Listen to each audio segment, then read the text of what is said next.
Link is working.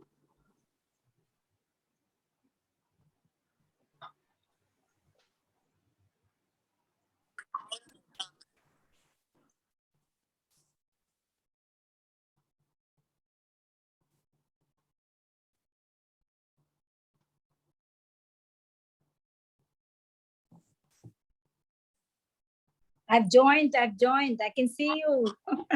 Hello, ma'am. Good evening. Good evening. Hi, Aditi. So lovely to see you, my dear. Mukta has made sure that I am terrified out of my wits. Why? I was looking forward to seeing you. I saw Rajesh's presentation. Oh my God. Then to scare me further, she sent me Dr. Ashok Pandey's presentation. Hi, Aditi, I am here with you. अरे वाह sir, आजा सब आजा डराने मुझे. Meeta ma'am, good Hi, afternoon. Ashok, how are you? I'm fine. Nice to see you. Mukta ji, namaste. Very nice to see you. Good afternoon, Meeta ma'am, Ashok sir. Thank you, sir. Good afternoon. Aditi, you ran away from there. हाँ जी sir, नहीं तो यहाँ कैसे पहुँचती? I had told Malini about it. Okay. All right, good. So I think. Is the meeting over, sir? Or did you also come away? No, I heard Rachana and then I logged out. Okay. I think meeting is on still. Yeah. Yes, sir. Monica, you can start. Yes, please. With a warm greetings, I extend my warmest welcome to the talk show Education 4.0 for Safe, Sustainable Societies.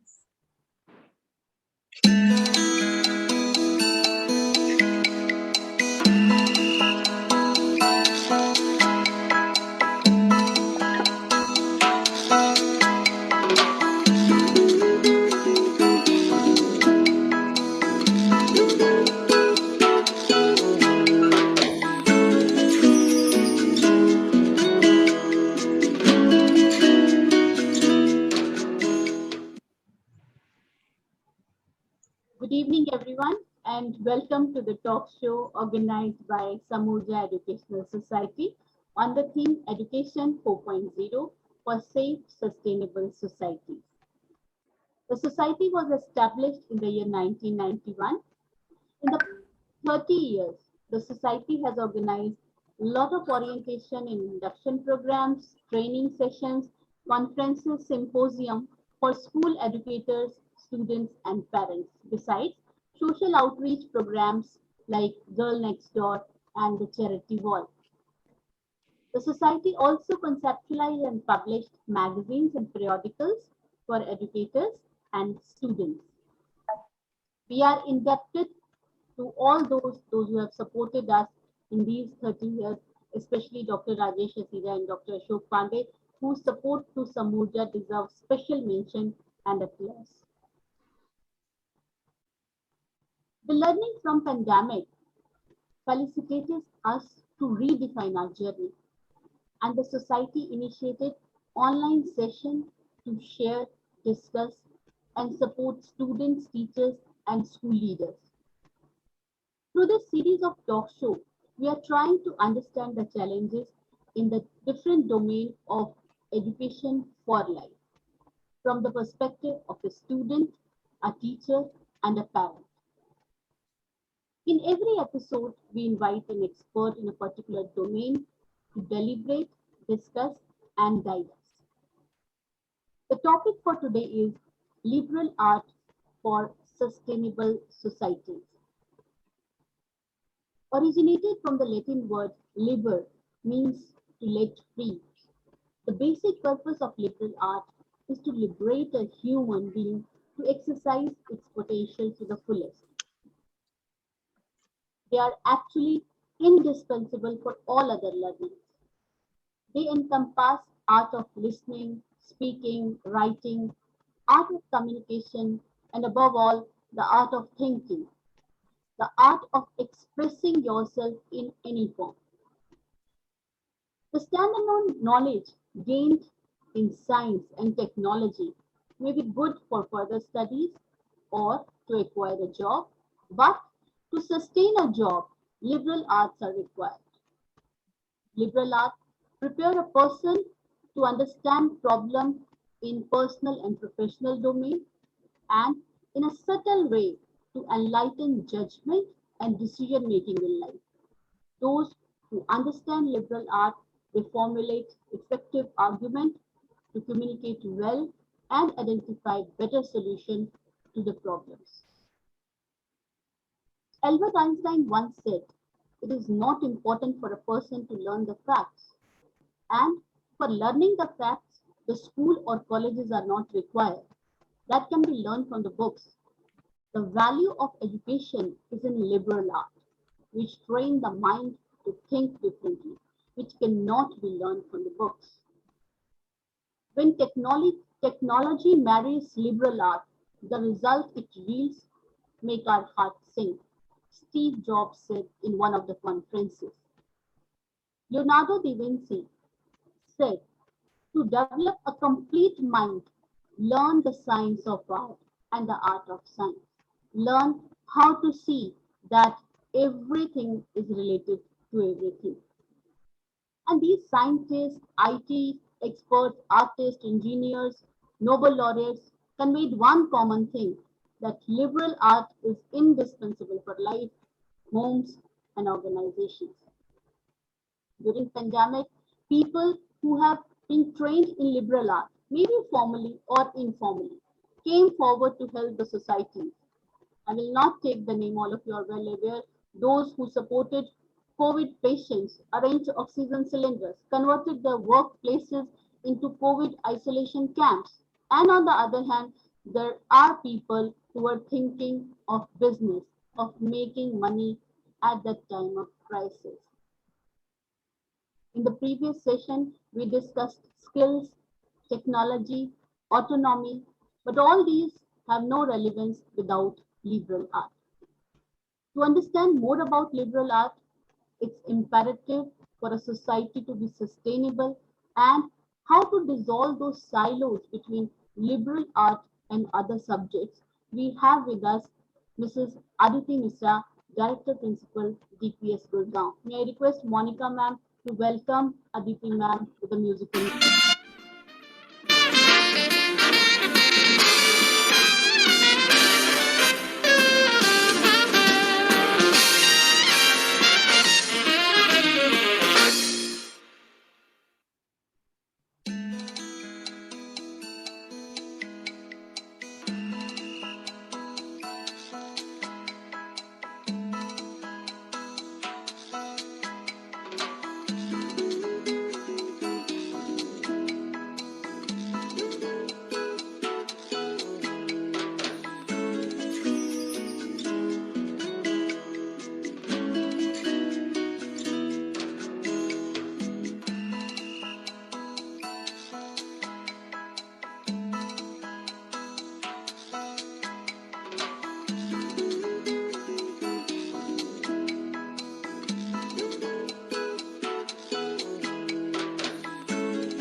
Welcome, Aditi ma'am. Welcome to the show. Thank you. Aditi ma'am do not require any introduction. Still, we tried to just let our audience know through this small video glimpse. I will just say a small thing for Aditi ma'am. Ma'am had a birthday last week, and on the social media, one of the comments which I liked the most, it was not, you mean, it doesn't have any trademark or you. And I would like to mention that comment, which sums up everything about ma'am. To the queen of everything that spells love, to one of the strongest and the classiest women I had the privilege of calling my sister and friend. To my biggest support, you make the world a better place. Love you to the moon and back. We all share the same sentiment for Aditi ma'am. For you, welcome to the show. Kindly extend a verbal greeting. This to show Wonderful. to our audience. We have with us the extraordinary, charming, strategic planner, thorough professional, gorgeous, super active, who defies the law of aging, a motherly figure to all, an educational evangelist, Mrs. Meeta Rai, who has raised the premium schools of the country. Mrs. Meeta Rai, ma'am, we welcome you on this talk show. Thank you so much. Thank you, Mukta. Thank you very much. We have with us the veteran in school education, Shri Bhattacharya sir, and I'm so blessed that he just texted me that I will be there in today's show because I understand sir has to attend so many meetings, and Aditi ma'am sir specially said that I want to attend today's session, and frankly, that was the time around 2 p.m. when we have forwarded the quickly linked for the panelists for Bhattacharya sir. Sir, we are actually in that. Thank you. I'm privileged. Our other panelist, Dr. Ashok Pandey, Director, Elcon Group of Schools, who is a mentor, a genius with unmatched wisdom and a guiding force. We welcome you, sir. Thank you. Thank you. Okay. We also have with us Dr. Rajesh Hasija, who inspired Team Samurja to redesign its agenda, educate back, and still motivating us. Sir, we welcome you and we are indebted for that. Thank you, Dr. Mukta. Privileged to be part of this show. We have with us three more panelists. We have with us Mrs. Shalu Narula, who is a teacher with Shri Venkateshwara International School.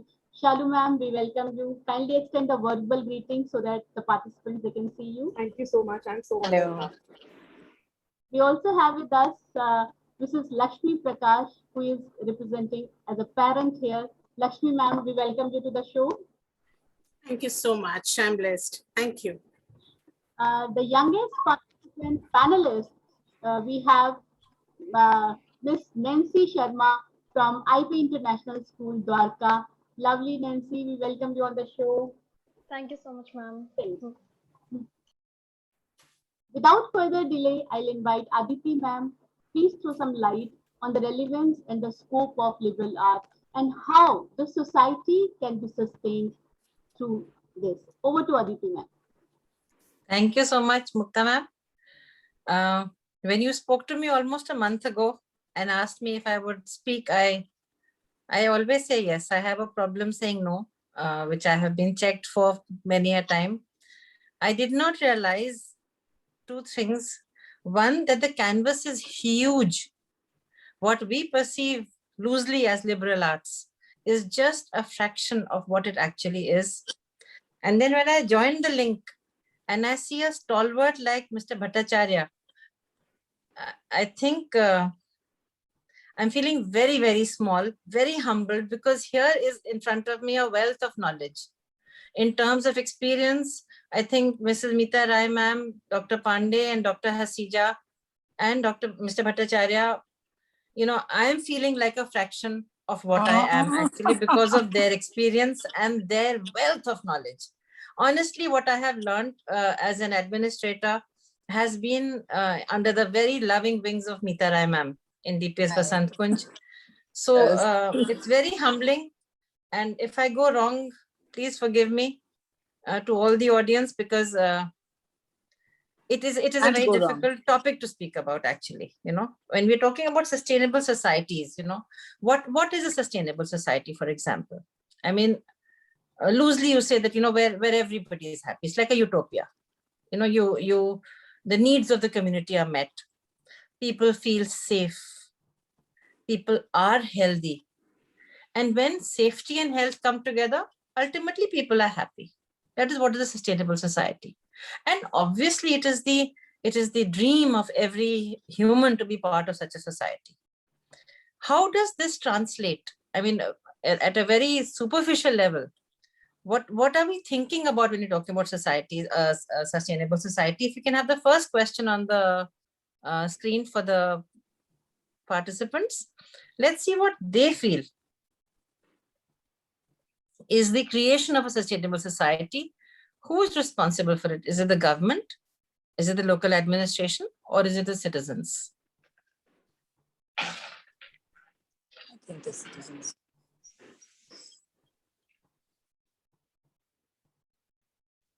And I'm sure Mukta ma'am will give us the answer right now. Monica ma'am, please ask the participants to poll it. And I think you have in front of you, I can't see how many percent people have voted. Yeah, ma'am, I can see that. The citizens is leading with 94%. Yeah, absolutely. Absolutely. So it is up to us to make it. It Shall I is end not the the poll now? government's job. End the poll and show the result on the screen, please. Yeah, sure. Can you see that, ma'am? Absolutely. 94. So I'm glad the vast majority know, understand and agree that it is the citizens and we are the citizens. So what is stopping us from creating a society that is sustainable? And how are we going to reach there? And when we talk about sustainability, it's also different kinds. You know, there is the human sustainability where we look after ourselves. How are we going to sustain what we are doing? Then we talk about social sustainability. How do we sustain ourselves as a society?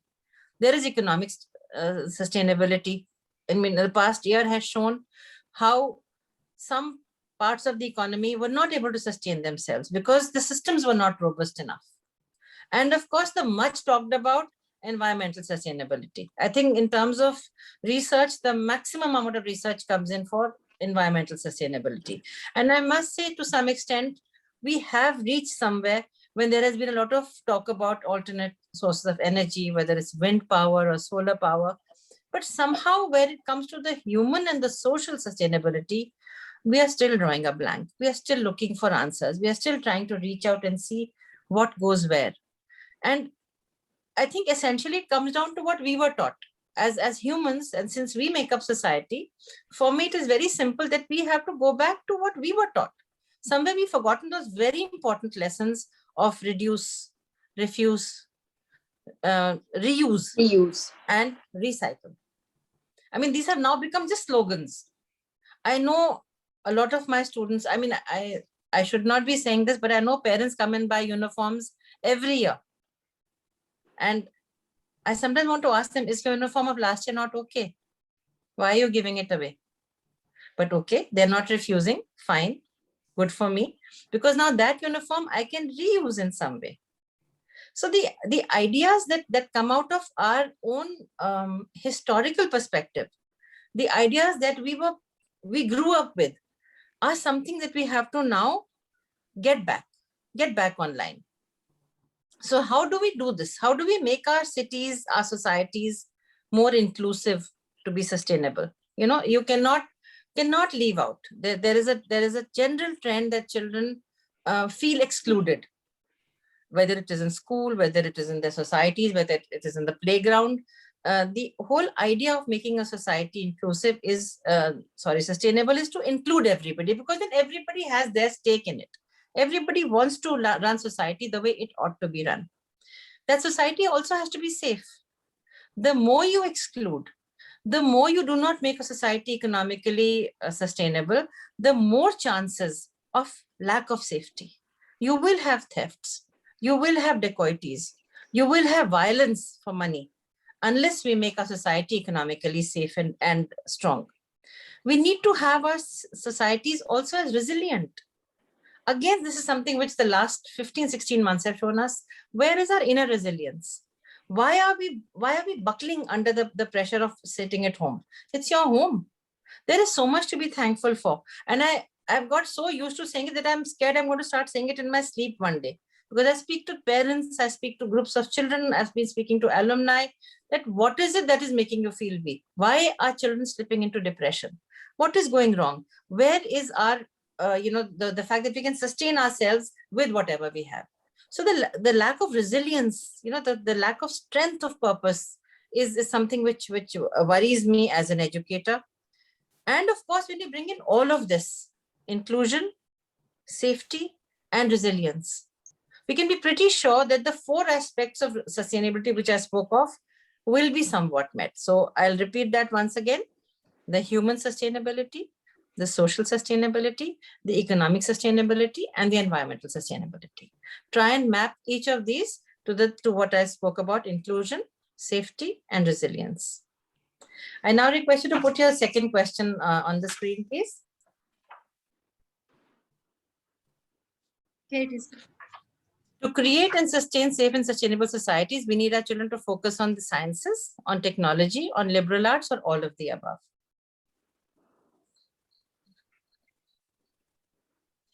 Just all the participants to please attempt the poll.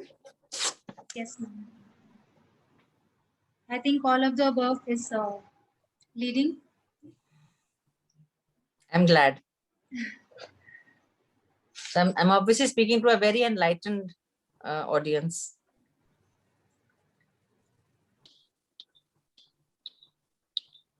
Can end the poll. Show the result, please. Results are here.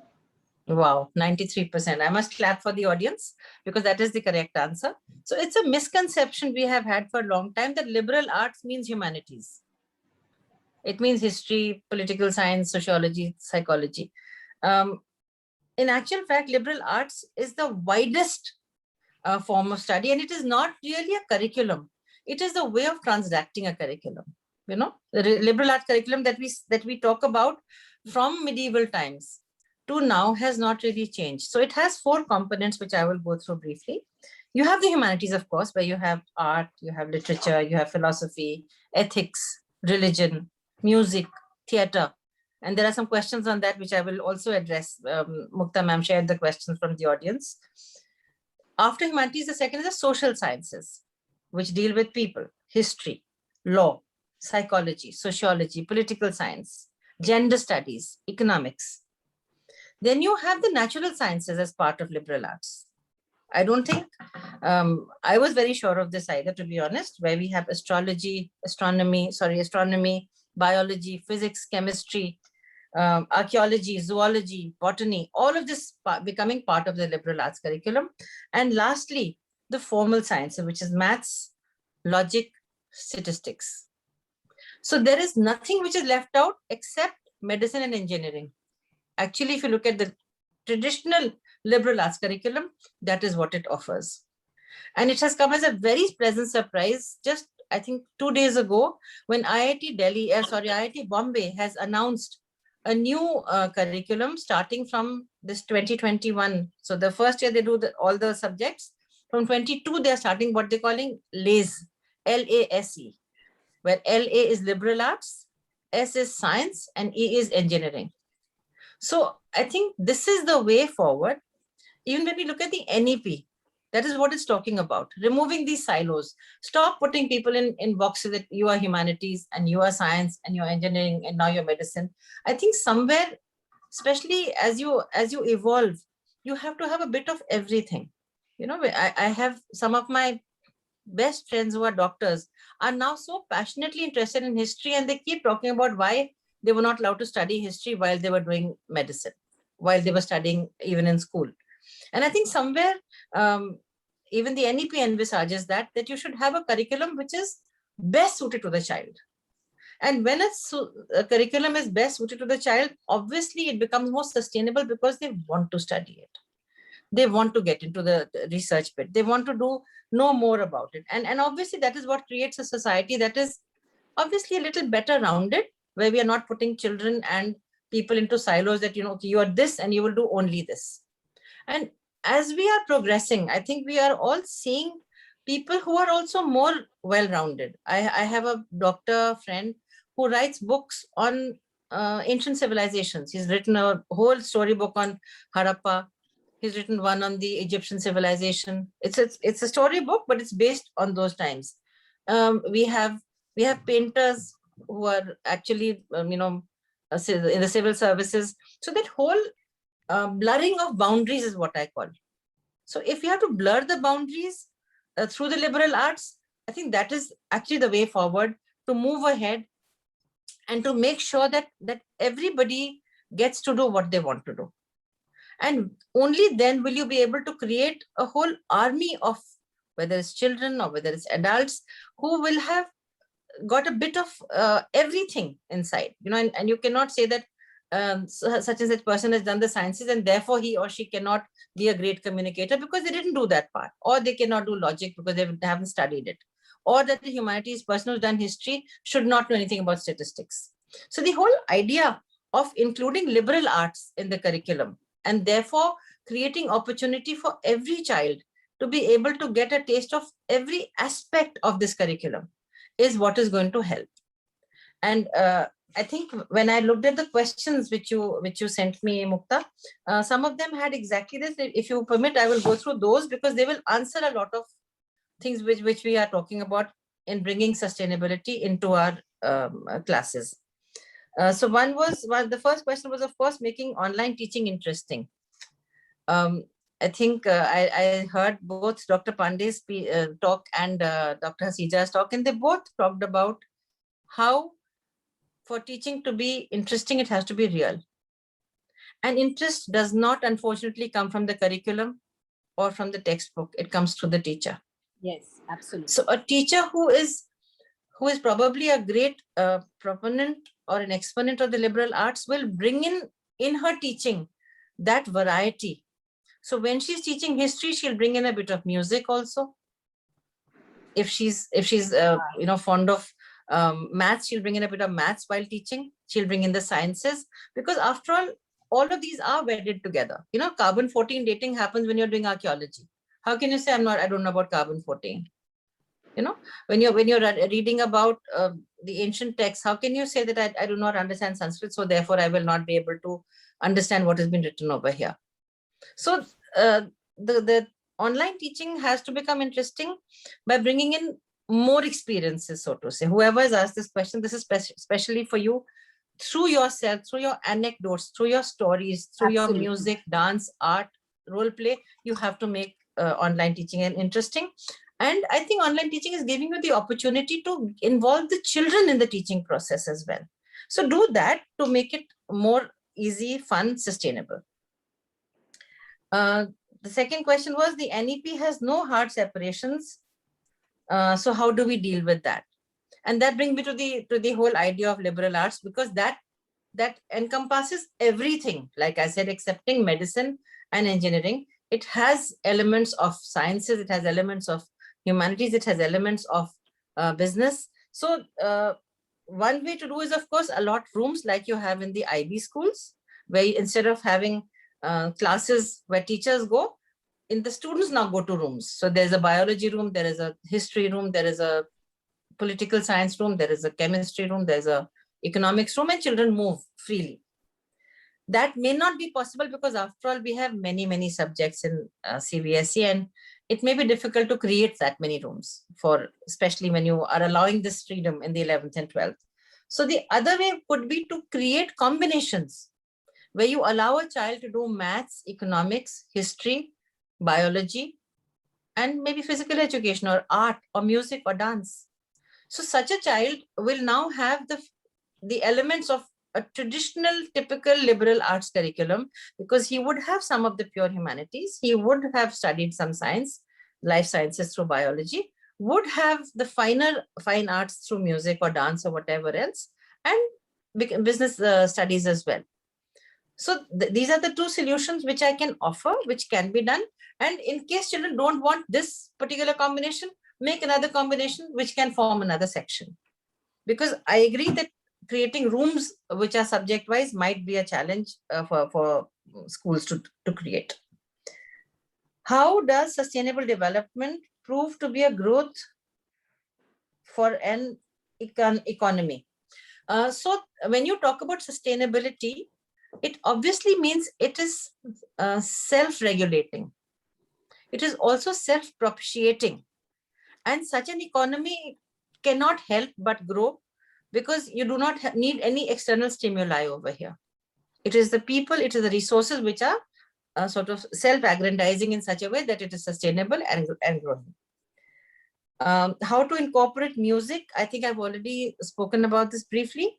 The art integrated learning module speaks a lot about including science, music, music, dance, art, theater into classes. I think music is one of those things which you can bring in anywhere if you should just want to do it.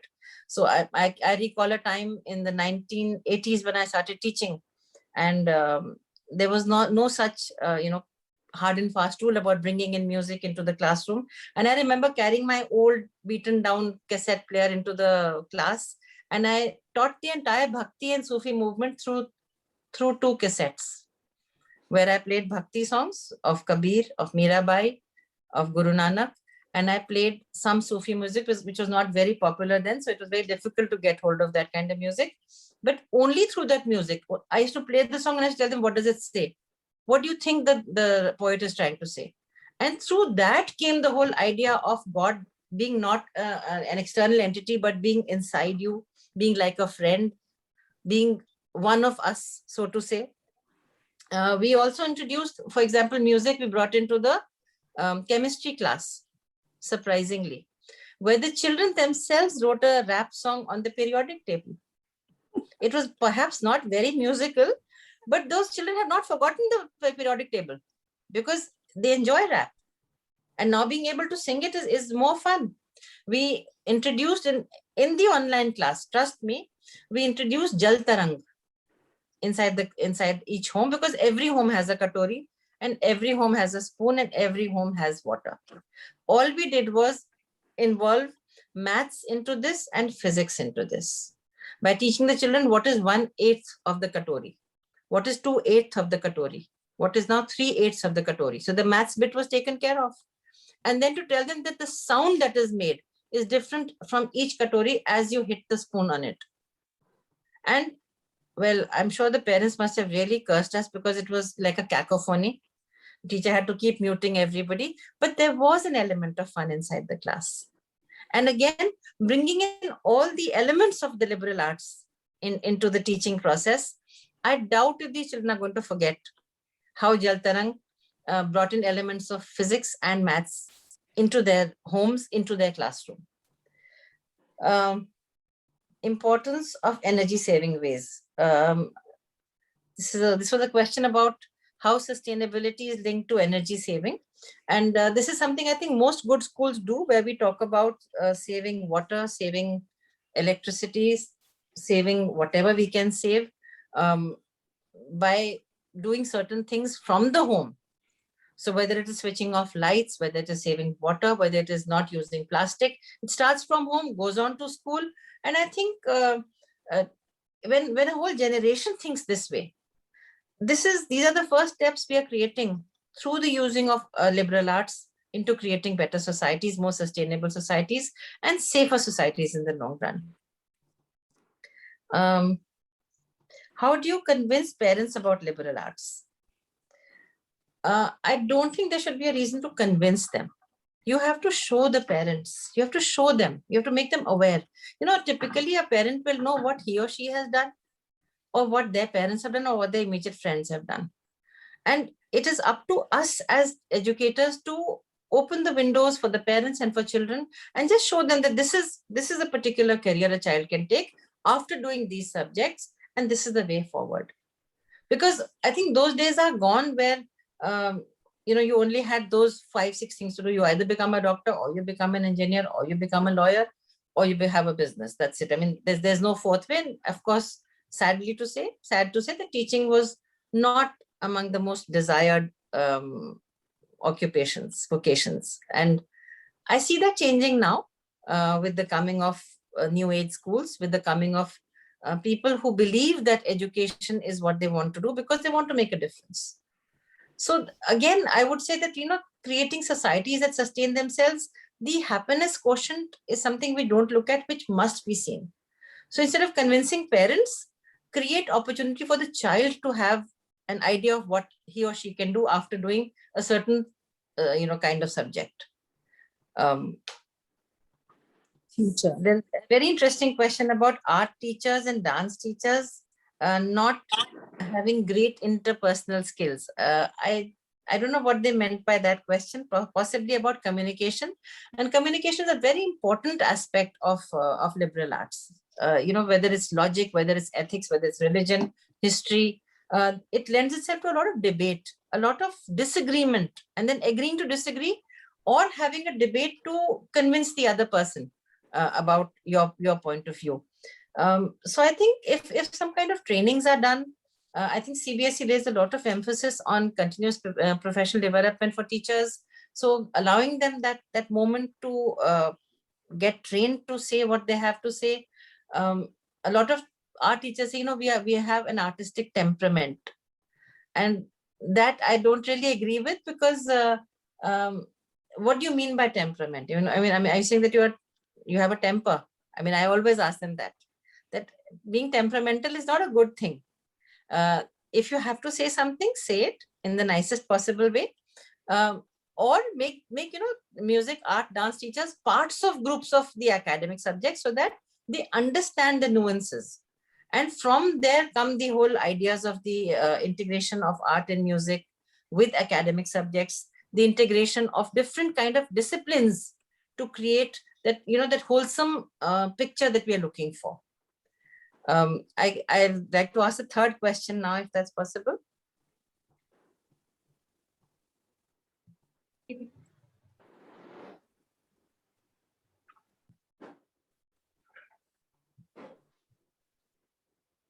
The question is, the creation of safe and sustainable societies is, number one, a possibility. Second option, a myth. Third option, a dream.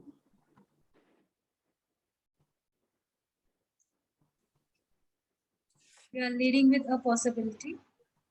Okay, so very happy to see that the citizens And show the results. Yes. 97. fantastic. 97. So from the audience, we've got this, that it is a possibility, and the possibility rests with us. Right? Now, how does this us come together? My question is, what are we doing with the us? Somewhere we are losing that. So I will read a little quotation by Antonio Guterres, who's the Secretary General of the UN. And this really struck me when he spoke about creating safe spaces that offer security and dignity for the youth, which will help make the world better for all. And again, I'm linking better with sustainable. He also spoke of the world's young people needing safe spaces, both physical and digital. That becomes a problem again when you talk about digital, to freely express their views and pursue their dreams. So where I don't put this as a question. So for me, the crux of the problem in the Indian context, with the backdrop that we have right now, is it the population that is preventing us from creating safe, sustainable societies? Or is it the lack of education?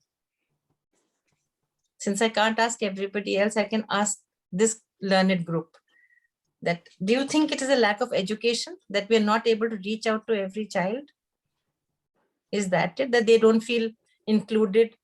They don't feel that they are part of a structure that would help them create a better world? Sir? Ashok Pandey, sir? Yeah, Aditi, I think that is less of a question and more of a confession for all of us, that if we have to reach success and sustainability for the society, I think we have to create equity and excellence for everyone. Absolutely. And that So is whether the whole problem. And that is why they're not able to do it. And that is So, why I'm saying it is a confession. I have a very small presentation in the form of a small film, which I will ask Mukta ma'am to share in just 2 minutes, where we can do a little bit. We can make the first baby steps by creating an opportunity to address at least this problem of education. Because I think that becomes the crux. We keep talking about population. I'm convinced that if if we reach education to every child, the problem of population will also get solved, because the children themselves will realize the absolute problem that more children will create. You know, the whole idea of education is to enlighten, is to ignite their minds. And if it is going to do that, I think all of us as educators know that the difference between somebody who has an education and somebody who doesn't is in this one statement of awareness. So whether it is unemployment, whether it is illiteracy, whether it is population rise, whether it's poor healthcare, it all boils down to education. So how do we reach out? I think in our own special ways, each one of us can reach out, and those who are in schools can specially reach out to the underprivileged. This is something which has been started many, many years ago in DPS RK Puram by Mrs. Jona, where she started the Shiksha Kendras. And a lot of schools have taken on this mantle of providing education to children from marginalized homes in the same premises. So again, this is a perfect model of sustainability.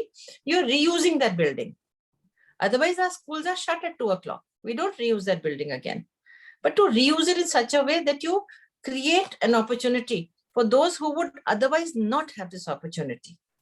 I think these are the first baby steps that we can take to help create a better world, a more sustainable world, which will therefore obviously be a safer world for everybody, because this whole divide between the haves and have-nots will not exist. So may I ask Mukta ma'am to play the film, please? Over to Monica.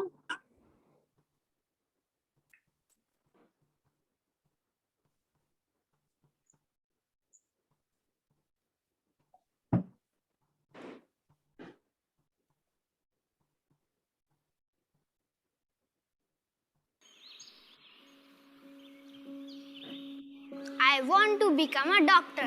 I want to be a teacher. I want to become a cricketer. I want to become an electricity engineer. I want to be a football player. I want to become a software I want to engineer. become a businessman. I want to become a businesswoman. When I grow up, I want to become a pilot. We dream as equals. As the sun loses its luster, as darkness takes control. We dream so we may not lose our way.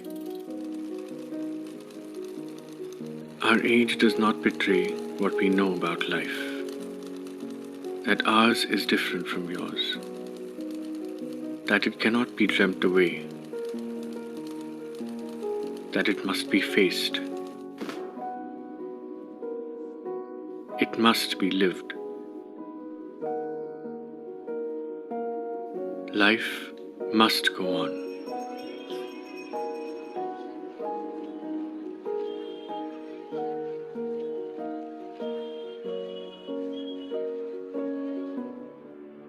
And go on it shall. For in the eternal dance of our great world, there is both night and day, darkness and light, despair and hope.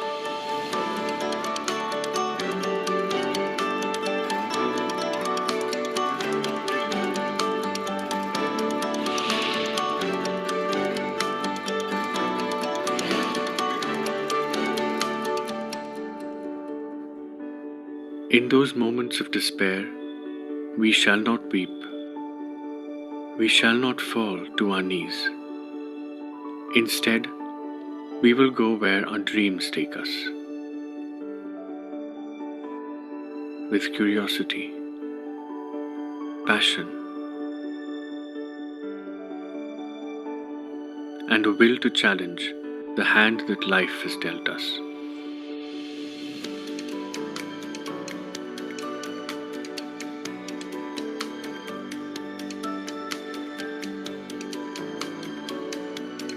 With these dreams in our eyes, we will create a new life, a new future of compassion, cooperation, and recognition.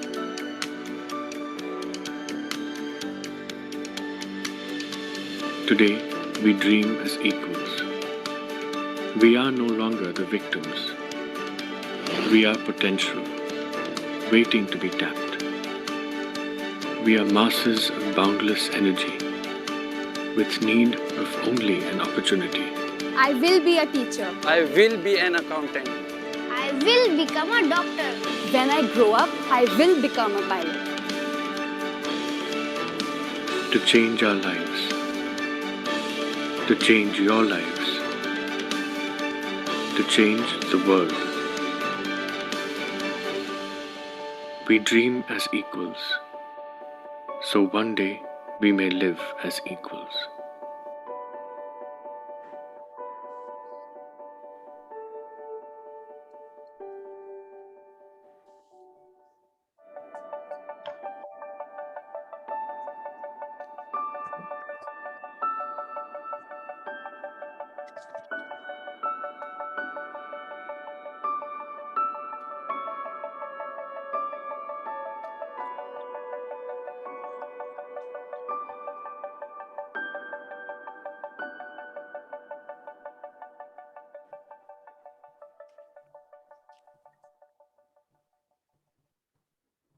Wow, Aditi ma'am.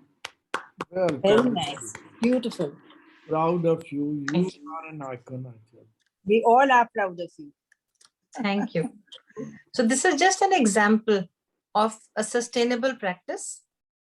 The only expense, so to say, is on the teacher's salary. The books all come from the morning shift as children move up to the next class, because like I said, they don't want to reuse their books. Nobody buys second-hand books. So they come to the Shiksha Kendra. Uniforms also come from there. They're all cleaned, dry cleaned, and given in packets. And I did worry in the beginning that, will they feel bad that they've been given hand-me-downs. But then I remember that, when we were growing up, we only wore hand-me-downs for many years. I mean, lehengas were not made for everybody. When we had a function in the house, we used to just wait for each other. When will my elder cousin grow out of a lehenga that should come to me? So what is the harm in sharing when you have something?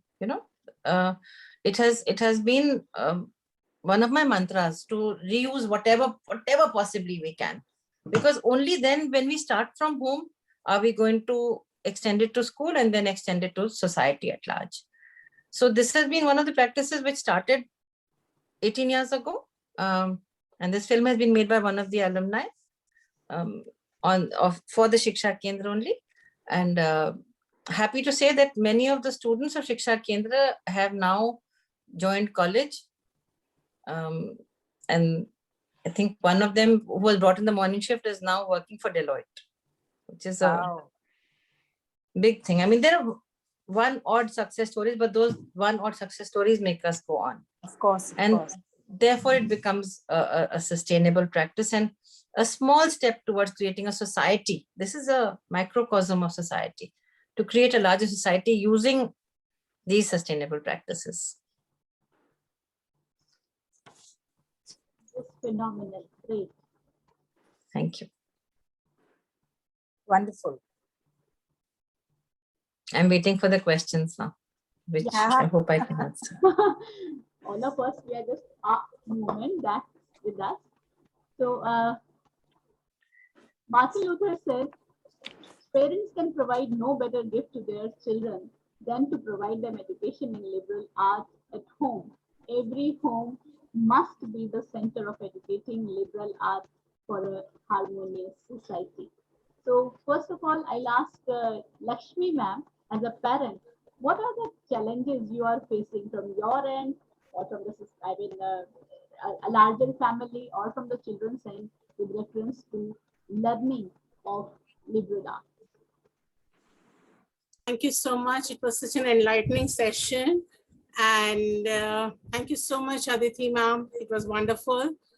And one question that comes to my mind is, you see, of late, today we are seeing a radical shift in the culture, thinking, and the behavior of our children.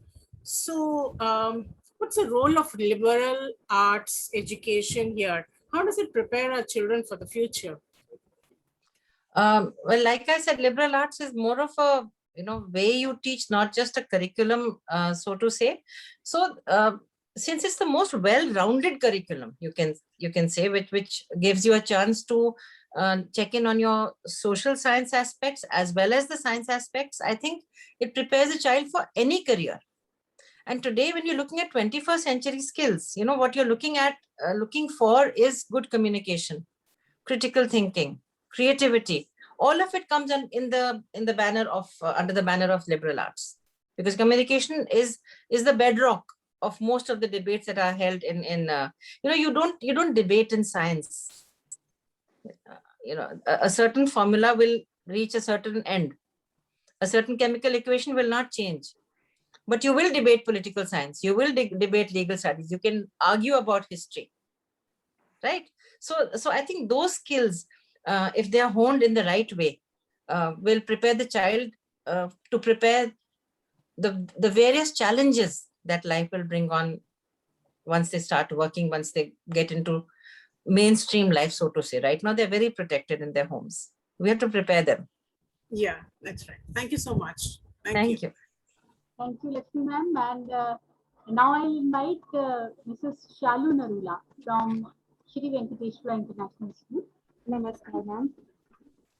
Ma'am, as a teacher, I find it very easy to involve students, but equally difficult to motivate parents to allow their children opting for subjects and careers other than medicine and engineering, or for that matter, even if they have to reuse something for their only child. The way they are bringing up their children, it's very difficult to get them into some such thought process. So if you can please guide. So what we have been doing, we all face the same challenge. And if I can bring in a personal anecdote without casting aspersions at anybody at all, I did not like science and maths as a student for various reasons. My father was in the army. We kept hopping stations and I had to move from modern to traditional maths 4 or 5 times. By the end of it, I had a nice scrambled brain where maths was concerned. But when I finished class 10, I had unfortunately got very good marks in maths and science. So I was told by my principal that I have to do science. So I said, but I want to do humanities. He says, no, you will not do humanities. I said, no, but I really want to. He said, no, but you've done well. I said, I don't know how I've done well. I must have just, mugged up things a certain way, but I don't enjoy it. Please let me do it. He dissuaded me. But I think I'm just lucky. I had parents who said, do what you want to do, but do well in that. So we start our process of, I won't call it awareness, but more of conversations around what the child should do in class 8. And these are not necessarily part of the PTM. At the end of 10th, if you just tell a parent that these are the 3 streams, typically a parent will say, I'm a doctor, let my child be a doctor. Especially if they unfortunately have a nursing home, then they will want someone to sort of step in. But what we try and tell them is that even if your child has some other stream, suppose he or she wants to do commerce, they can do the accountancy for your, for your business venture, for your hospital. Suppose your child wants to do humanities, they can do all the content writing on your website. They can bring in all the elements of humanities into your, whatever your business is. So I understand the fear that parents come from. I understand their worries. But what I want to get across to them is that the going forward, the skills that are needed for children are best honed when they're doing something that they like. They will not do well in something in which they are forced. And today's child will not be forced. Cannot be forced. I mean, we are all dealing with children. Have you been able to force a child to do something? You reason with them and you will have them on your side in a minute. But you force something, not happening. Just won't happen. That's a generation. So I also have examples of children who did a certain course just to keep their parents happy. But the moment they finished that course, the moment they were 25, 26, they went back to doing what they wanted to do. Then what do you do then? So what we're looking for is certain skill sets, certain transferable skills, which they will do well in every job, in any job. And thank God for companies that are looking for these transferable skills and not just at a 90% from a certain vocational college. Thank you. So now our youngest panelist is ready, Nancy Sharma. So Nancy must be having a lot of questions, right? So you can ask your set of questions. considering the time, but we will give you ample chance. Whatever you want to ask, you can ask, ma'am. Thank you so much, ma'am. Ma'am, first of all, the video that was played, it was amazing. I actually had goosebumps after watching that video. So, ma'am, Thank you, beta. now it was actually amazing.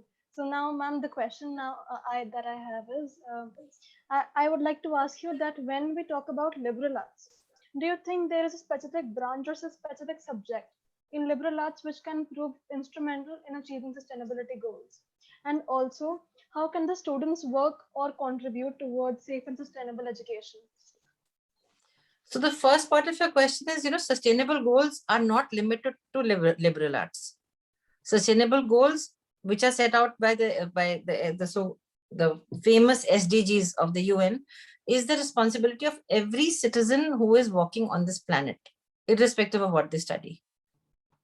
But if you're looking at specifically which subject should you study to reach the maximum number of sustainable goals, perhaps I would say environmental studies or studies of ecology, because most of the goals are somewhere linked, whether it's water or food or poverty, it is somewhere linked to the environment.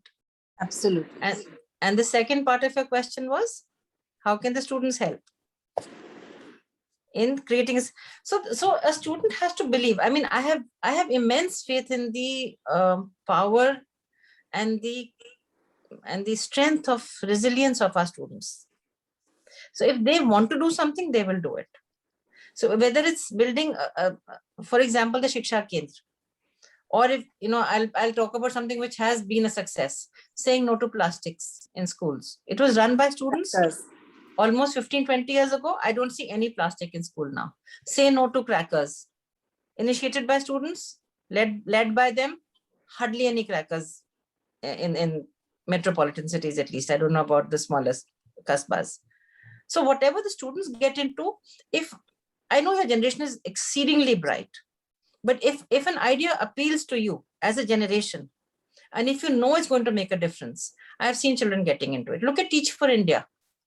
Teach for India has the brightest young people teaching over there. The only problem, like I do understand, is the economic sustainability. I talked about the human, social, economic, and environmental. When the economic sustainability is a little shaky, then we have a problem, because as a Teach for India fellow, or as somebody who's teaching in a small school, you may not be able to sustain life as we know it, So those issues can come up, but there are ways out of that also, because we have a lot of corporates who are supporting as part of their CSR.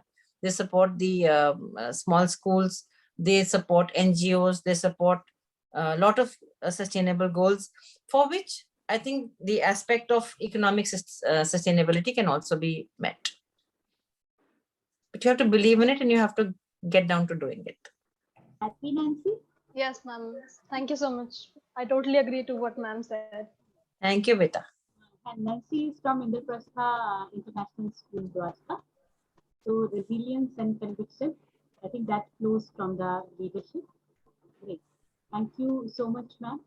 So we do not want to, stop, but time is not permitting us. It's really, really an enlightening session. A lot of takeaway.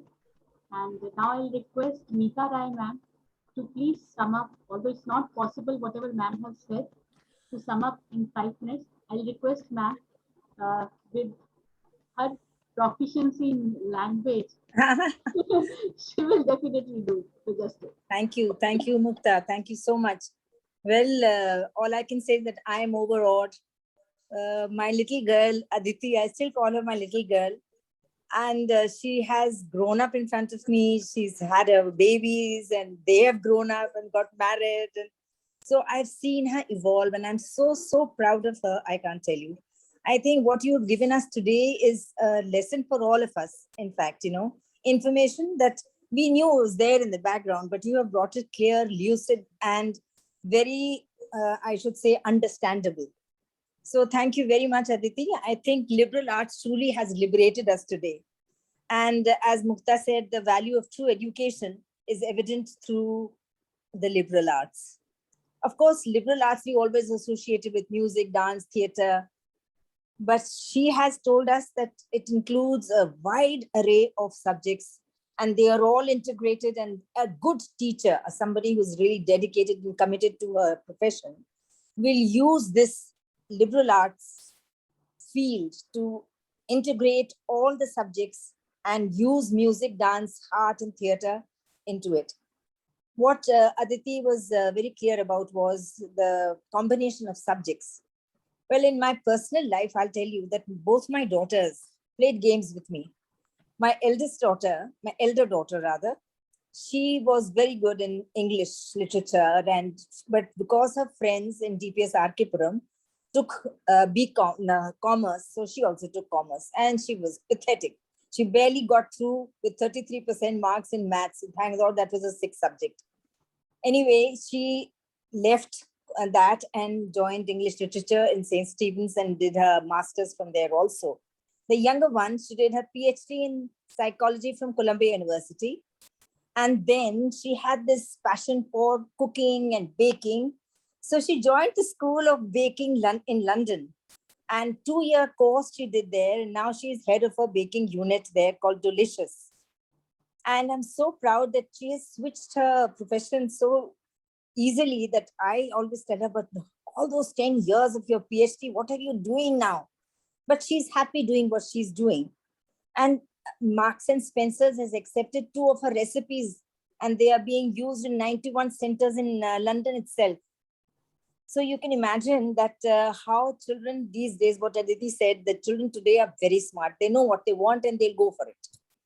And parents have to be understanding and allow them what they want to do, allow them their ambition, allow them their passions, allow them their desires to be fulfilled.